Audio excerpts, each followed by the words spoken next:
welcome to the Barbarian Investor Show. I'm Adam Jason, and today I'm delighted to be joined by Diego Gutierrez Zaldivar, the CEO of RSK, otherwise known as Rootstock. Welcome, Diego. Thank you. My pleasure, Adam. It's great to have you here. Your project is causing a lot of excitement. A lot of people are really interested in how it's going to be implemented. So let's just get straight into it. Firstly, the project originates from Buenos Aires in Argentina. And can you just give us kind of maybe a bit of a background on why Bitcoin is relevant in that particular part of the world? People from outside maybe don't know, but in Latin America, in our countries, we have like 30% inflation per year. And that's not the worst case scenario. So when you talk about Bitcoin in Latin America, people understand right away why Bitcoin is valuable, because it's a store of wealth that is beyond the control of our governments. So that's why Latin America is so relevant. I mean, Bitcoin is so relevant in Latin America and other third world countries. And we're seeing it with obviously Venezuela at the moment. It's very sad, and people are really trying to get hold of Bitcoin. So in terms of the technology that the RSK is providing, what I think people are excited about is the possibility of smart contracts on the Bitcoin network, on the Bitcoin blockchain.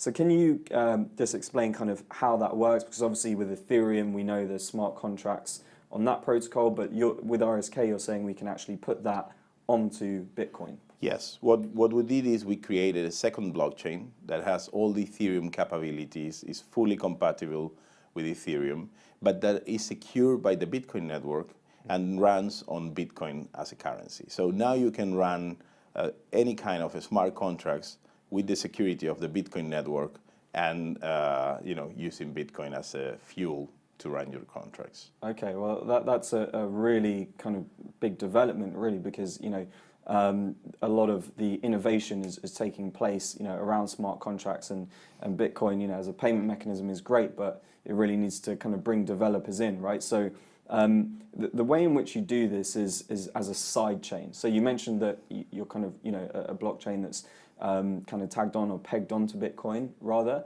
So what does a side chain mean? Because I think this is something that's going to become more and more prevalent. Yes, a side chain is a secondary blockchain where the native currency of that secondary blockchain is pegged to the main currency of another blockchain. So basically you create a correlation or a relationship of any multiple. In our case, is 1-to-1. Each smart Bitcoin in RSK is fully pegged with one Bitcoin in the Bitcoin network. So that's a sidechain, and what it creates is full alignment of both economies. Like RSK economy is fully aligned with Bitcoin economy. And one of the interesting things, there was an article recently talking about how much of the Bitcoin mining power your network has already secured. So you guys are actually using the existing mining power from Bitcoin, which a lot of people complain about, right? And the energy usage. Yes. So you're kind of recycling that in order to create these smart contracts, right? So how does that kind of work exactly? Well, we use the byproduct of Bitcoin mining to secure intermediate blocks in our chain. So what we do is exactly what you described. Now you can do a lot of new things with the same hashing power without creating additional impact in our society. And I think that's the way to think about it, is let's produce more value for the society with the same security and the same spending in terms of economical security. And we already have in production 20% of the Bitcoin network securing RSK, which in economical security terms is equivalent to Ethereum. So. Wow, yes. So already at a high level, yes. and a very robust system as well, and distributed network to secure the smart contracts, which is fantastic. And then another big issue in the crypto space is scalability, right? So at the moment, you can do a few less than 10 transactions on Bitcoin. We have other solutions that are coming in, but with RSK you can actually scale this to is it hundreds of transactions per second at the moment, or how do you guys actually allow for more transactions? Well, consensus protocol is more nimble, so in that way we can reach 100 transactions per second, and we are working already in parallel processing of smart contracts because, for example, Ethereum is single-threaded, so that's a bottleneck. And with that, we will be able to achieve between 400 and 800 transactions per second. Wow. On top of that, we are adding some compression protocols that will enable us to reach around 2,000 transactions per second.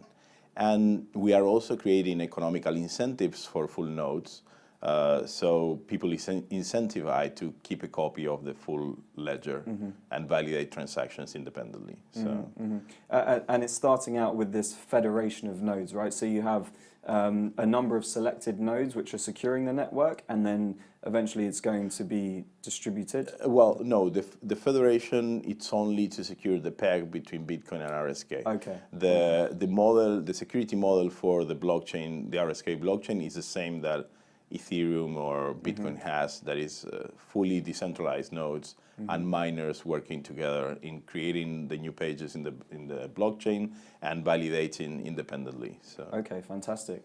And so what's happening with RSK at the moment? Are there any big projects, or I guess you're trying to attract more and more developers to build on the RSK protocol? Well, since 2015 we have been sharing this vision of the Internet of Value. We are creating a network of networks for the transfer of value. So now that we provided smart contract capabilities to the Bitcoin network, our next step is to move into all the components that decentralized applications need to run that are not necessarily blockchain services, like data storage, name services, off-chain payment systems, oracling services to get information from the outside world into the blockchain to make decisions, like for an insurance policy, for example, that needs to validate that a flight was canceled. So, so we are like moving into completing our vision of the Internet of Value, of this fully decentralized infrastructure. So this is real world use cases, putting things on the blockchain, insurance, financial services. There's a lot of things that can go on here. So it's very exciting. Yes. Diego, we'll have to bring you back for a more in detail chat. But it's been wonderful having you. Thank you very much for Thank you very us. much, Adam, for inviting me. Always a pleasure. Thank you.